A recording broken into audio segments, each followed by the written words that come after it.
As a leader in Texas, are you okay with Texas being 51st in our nation for mental health access? Absolutely not. And it's one of the reasons. Texas ranks last in our nation for access to mental health care. State data shows more than 90% of Texas kids being treated for depression have thoughts of self-harm. And sadly, the question many parents have is, where do we turn to for help during a crisis? Can facilities be trusted to have the staff needed to help Texas children? Those questions remain unanswered, even for local music legends Guy and Jessica Forsyth. They say when it came to helping their teenage daughter, there were more issues than they or any parent could expect. I spent months speaking with family, digging through state data, and questioning elected officials to get answers for your children. We do want to warn you, this story may be triggering for some as we discuss suicide amongst other topics. This is a typical morning for 13-year-old Isabella Bailey, making the same breakfast Grandpa used to make her. A moment to be present and a time to be away from her thoughts. I want to stop thinking. I go on autopilot. And sometimes it helps because there are times for Isabella the weight of the world has felt too much. In March of 2022, Isabella, Bunny as her friends and family call her, ended up in an ambulance. Earlier last year, I had an incident where I had tried to commit suicide, and we had to send me to the hospital. Bunny's parents say she was bullied for her race, body image, and identity. Because I'm pretty sure the reason I did it is because nobody was giving me space, and I needed that because the reason I had felt so done is because I haven't had space for years. We are in the hospital right now because she tried to commit suicide. What do we do if we can't depend on the schools to try and keep our children safe? Guy and Jessica Forsyth rushed their daughter to the ER after a suicide attempt. The closest hospital to their home in Buda is Ascension Seton in Hays County. I went to the hospital and we were in the emergency room for how long? About 2.5 days. Ascension Seton in Hays County has an emergency room, but no dedicated beds for children in a mental health crisis, according to the state's annual hospital survey of 2021. It was a very weird environment. The doctors and the nurses were oddly aggressive. It's a trauma unit and it's traumatic for children to be there, but they couldn't find her a bed at Dell. Dell Children's Medical Center is part of the Ascension Network. They're the region's only children's hospital that specializes in kids' psychiatric emergencies. Right now, we can take up to 24 patients on our unit, and when you consider the breadth of how many potential patients there may be or how many people that come to our ER in a given day, it's a pretty small amount. 24 beds. And that's even if we are fully staffed. Dr. Sean Kerrigan, former medical director of the Dell Children's Mental Health Unit, says Dell Children's is not alone. Psychiatric bed availability is an issue for the entire state of Texas. And what we've been seeing at all of our hospitals, this is not located in big cities or on the border or any place else, it's consistent, is an increasing demand for mental health services for kids.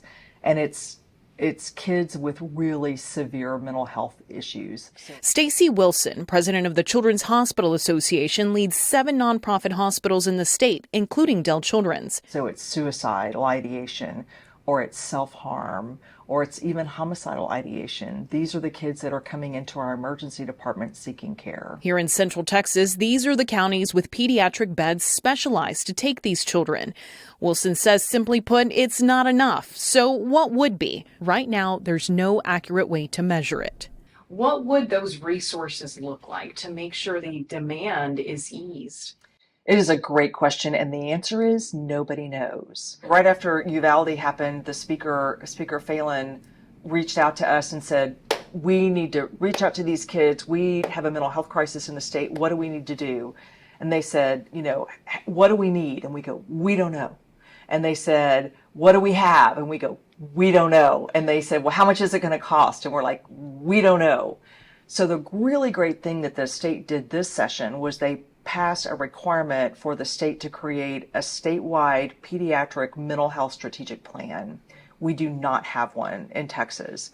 We don't even know how many staffed inpatient hospital beds we have for kids. We don't collect that data. Eventually, the strategic plan will help, but that could take years. Until then, we figured out a way to measure the data. We pulled numbers from the state annual hospital survey. Every hospital in Texas gets one. 599 hospitals filled it out in 2021. And from those, we found there's 1,384 pediatric psychiatric beds for more than 7 million kids in the state, meaning one bed per 5,000 kids at any given time. So what is the recommended ratio? Even the experts at American Psychiatric Association don't know. One study from molecular psychiatry found 60 psychiatric beds per 100,000 people is considered optimal. We just don't have the resources or the infrastructure to help those kids like we need to. We went to state lawmakers for answers.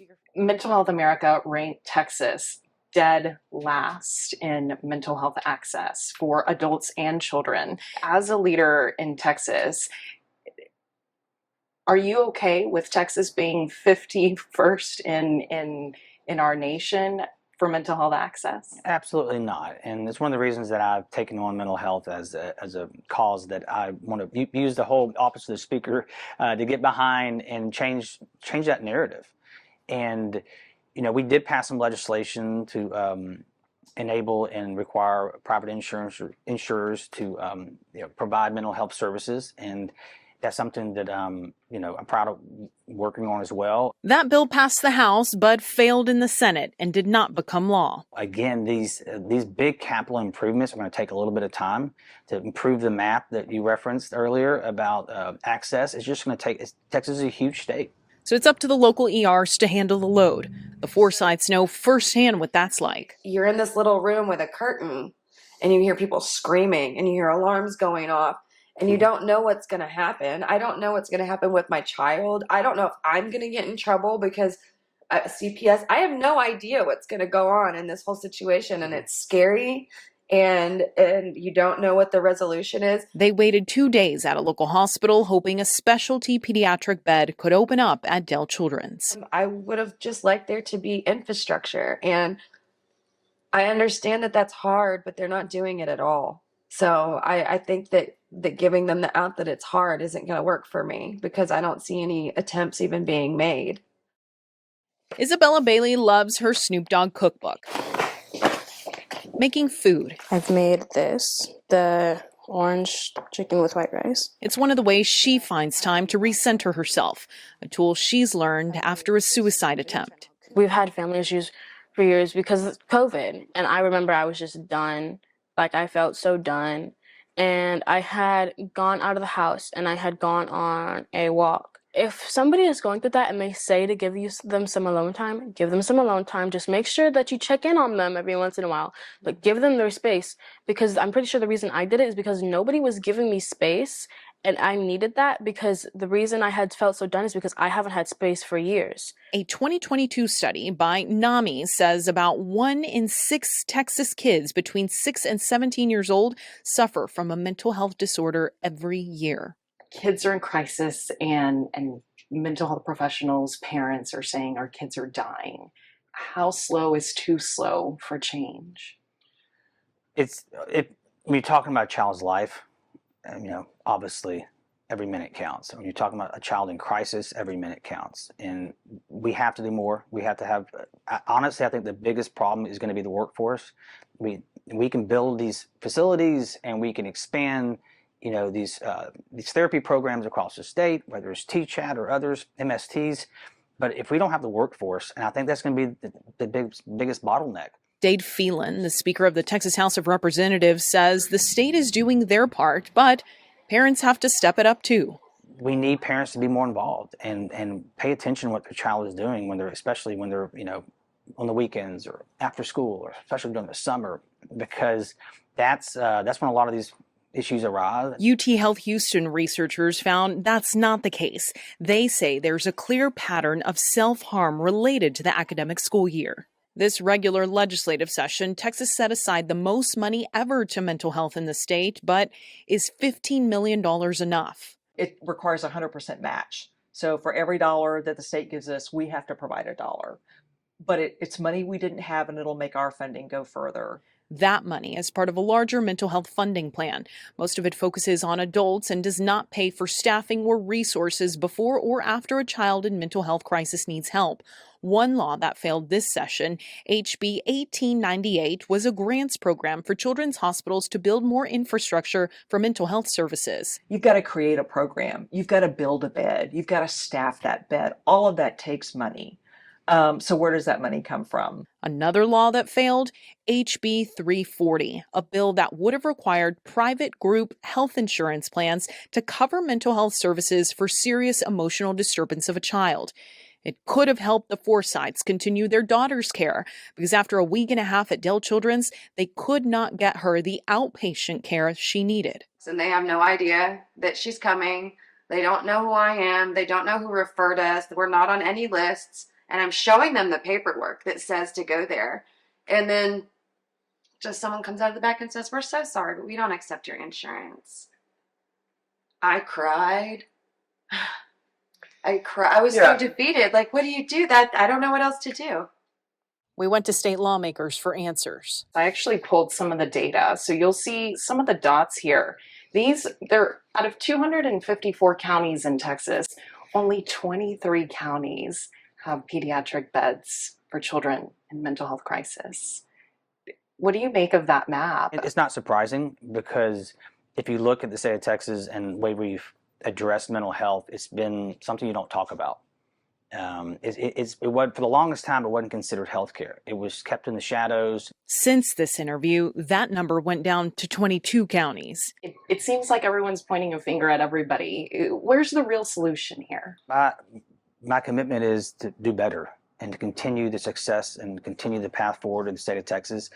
I think we're light years ahead of where we were just a decade ago, and I hope to continue those successes and that path forward. It's just difficult in a state the size of Texas when we have a workforce shortage as well. Full commitment of the Texas House and full commitment of the Speaker of the House to continue the path forward. And again, I hate to say it takes time, but from 2015 till now, I've seen a monumental shift. It's time some parents say they don't have. Well, if nothing changes, we will lose more kids. Some kids will commit suicide. Some will go down dark avenues and become less able to interact with people and be more isolated. In the meantime, this mom and dad continue their work in music to make sure their daughter is thriving and well.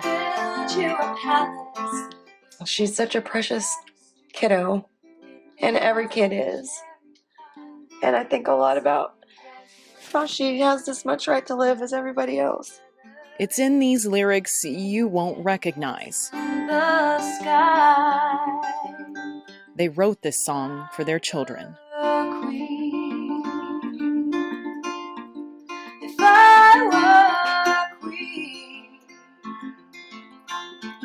if I were, may you be lucky, may you be strong, may you be safe, may you live long. And those first couple weeks after she came home, just opening her bedroom door just to make sure she was alive. It's a weird... I put a baby monitor in her room so that I could see her, and she hated it. But I was like, I can't just wonder. Maybe you'll have babies. Maybe they'll have babies. There'll be babies everywhere. I check on her to make sure she's breathing all the time. And that sucks. And it's the best this musician family can do with what they've been given. If I were queen, I'd build you a palace. Focusing on their daughter and the music that pays the bills to get her the therapy she needs. Sing and dance forever, forever be together in our candy castle in the sky. So if you can get a therapist, you really should. Like you need, like, even if you don't feel like there's anything wrong, it's just good to have. If I were